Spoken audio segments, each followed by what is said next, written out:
Hey guys, Ranger here. I noticed quite a lot of you wanted to see, you want to know how to learn fly plane and be better at it, because many of you don't know how to fly a plane, or some of you just tried it once and thought it was rubbish and never got into an airplane again. So today I'm going to help you get over these fears and help you to become aces, pretty much. So I'll teach you how to get started, and let you tell me one thing. It's never been easier to get started in BF1 than in the air. I thought about making a quick and simple tutorial for you guys, so well, a little guide rather than a tutorial. So I won't overwhelm you people, but I hope I'll be able to get you all interested into learning more about flying up in the air in BF1. So I'll meet you in the skies, I hope, later on. I'll tell you something about the different loadouts and which ones are the best.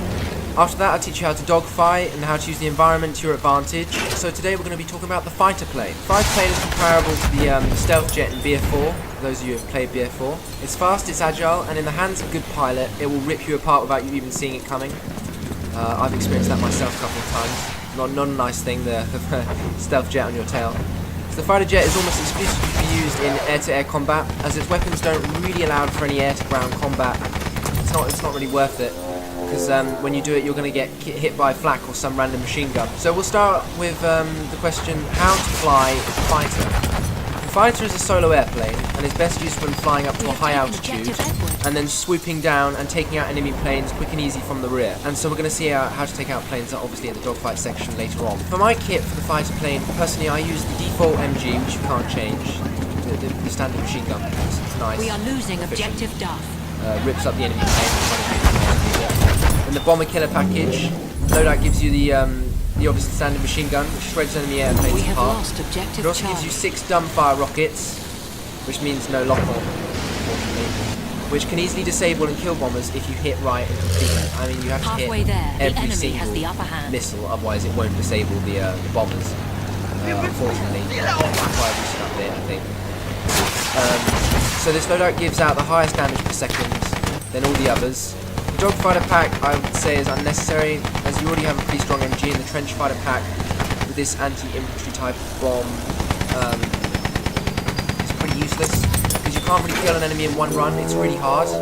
I've tried it a couple of times. You miss and you don't get the kill. You go it again, you miss, you don't get the kill. It's just really aggravating.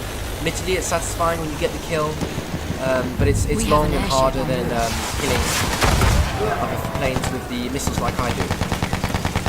So now that we've got the basics done and all the kit, let's take a look at dogfighting and how to use the environment of any level to your advantage. First of all, what is a dogfight? A dogfight is a plane versus plane fight up in the air. How do you dogfight? Well, your main goal is to get yourself behind the enemy plane so you have an easy target to shoot at. Here's where practice comes into play. Admittedly, it's not very easy.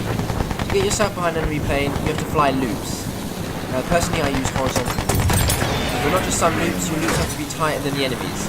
You have to turn quicker so he can't get shots lined up with you, so that you can get on his tail. And then you can start shooting at him. This is where speed control comes in handy. A lot of people say there is no speed control in BF1, but I disagree. Because I find if you pull back on the stick, you can get behind them sometimes, or you speed up and you can get behind attack planes, say, who are really slow. So if you take a turn and shut your engine off until the middle of the turn and fire it up right, straight in front of you, you will always take the tighter turn, you'll always get behind the enemy. And then you just have to lead your shots into the tail of the plane. And the feeding bullet velocity will come pretty quick. If you want to get rid of an enemy plane on your tail, either call for ground support and fly unpredictably tight turns so you can put yourself behind the other pilot.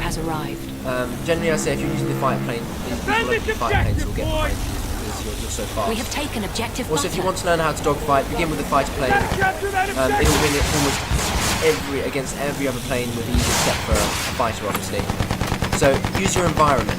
Some of you may have noticed that annoying sandstorm in Sinai Deserts or St. Quentin Scar, fog in St. Quentin Scar, coming up here and there, then right. Sighted an enemy plane! Well, it's really annoying when you fly a plane, I know. But instead of hating the sandstorm, learn to love the sandstorm. Some of you may know, some of you may not know, but if you fly up high in the air, you'll be on top of the sandstorm in Sinai Desert. And you'll have a clear view and no risk of crashing into something appearing at the last second. So if you're in a dogfight and the sandstorm is there, try and get above it and then plunge back into it, maneuver around, use your mini-map to look around, avoid any rocks or mountains on your mini-map, and then fly back up. And there is a good chance your enemy is lost. And it's worth the risk of flying down. You can take a breath and get back to the fighting. So you get back up, he loses you, you get back down and get back on his tail. It's really efficient strategy if you know how to use the environment. So at the beginning of the round, don't fly straight into the action. Fly around the borders of the map, gain altitude, make an overview, and try and put a couple of missiles into the enemy advance of soldiers, because they're normally tightly packed and you get tons of kills. Spot, spot, spot.